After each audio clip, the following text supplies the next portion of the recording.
আসসালামু আলাইকুম রহমতুল্লাহি ওবরাকাতু। আলহামদুলিল্লাহি ওয়াকাফা ওয়াসালামুন আলা ইবাদিহিল্লাযিনা ইসতাফা, আম্মা বাদ। সম্মানিত দর্শক শ্রোতা, প্রিয় দিনী ভাই বোন, আশা করি সকলেই ভালো আছেন। আমিও আলহামদুলিল্লাহ ভালো আছি। এ পর্বে হাজির হয়েছি একটি বিষয় নিয়ে, তা হলো বিশেষ করে আমাদের বাংলাদেশের মুসলমানেরা, অধিকাংশ মুসলমান একটি পশুর ভিতরে একের অধিক গরু, মহিষ, এই ধরনের পশুর ভিতরে একের অধিক অংশ নিয়ে কোরবানি করে থাকি। তো একের অধিক যখন অংশীদার নেওয়া হয়, অর্থাৎ আমার গরুর ভিতরে আরেকজনকে যখন অংশ দেব, তখন সেই অংশীদার যদি হারাম উপার্জনকারী হয় বা সুদি কারবারের সাথে জড়িত থাকে, যেমনটি সুদি ব্যাংকের সাথে বা সুদি ইন্স্যুরেন্সের সাথে যদি সে জড়িত থাকে, এরকম হারাম উপার্জন আরও হতে পারে, বিভিন্ন ধরনের হারাম উপার্জন আছে।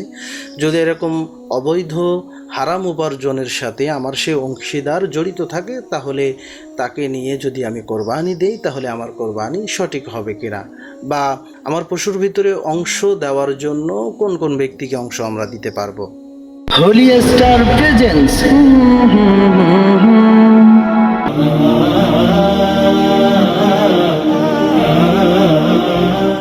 তো কোরবানি করার জন্য আমরা যখন পশু ক্রয় করি, আর সেই পশুর ভিতরে যদি একের অধিক ব্যক্তি অংশ নেয়, তাহলে আমাদের খেয়াল রাখতে হবে, যদি কোনো অংশীদার তার হারাম উপার্জনের সাথে সে জড়িত, তার উপার্জনটা, তার আয় ইনকামটা হারাম, যদি এরকম ব্যক্তি পাওয়া যায়, তাহলে দেখতে হবে যে ওই ব্যক্তির অধিকাংশ ইনকাম হারাম কিনা। যদি অধিকাংশ ইনকাম, তার অধিকাংশ আয় ইনকাম যদি হারাম হয়, তাহলে এরকম ব্যক্তিকে যদি আপনার পশুর ভিতরে অংশ দেন, তাহলে যে কয়জন ওই পশুতে অংশ নেবেন সবার কোরবানি নষ্ট হয়ে যাবে। একজন হারাম উপার্জনকারীর কারণে 7 জনের কোরবানি নষ্ট হয়ে যেতে পারে, 5 জনের কোরবানি নষ্ট হয়ে যেতে পারে। অর্থাৎ অংশীদারের ভিতরে কেউ যদি অধিকাংশ হারাম উপার্জনকারী হয়, তাহলে তাকে অংশীদারিত্ব দেওয়া যাবে না।